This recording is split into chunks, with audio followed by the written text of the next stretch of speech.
part.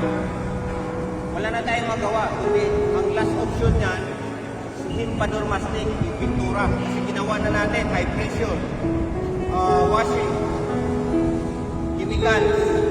Ginawa natin lahat. Meron talaga yung mansa na iwan. So kailangan natin yung high part. Ngayon, depende sa sitwasyon ng hangin.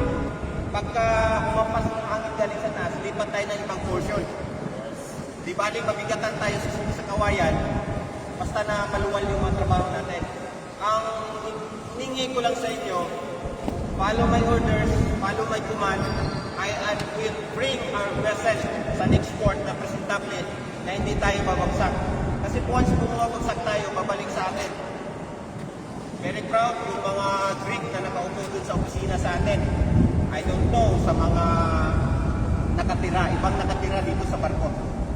But anyway, from RPC Game Farm, see you on my next video.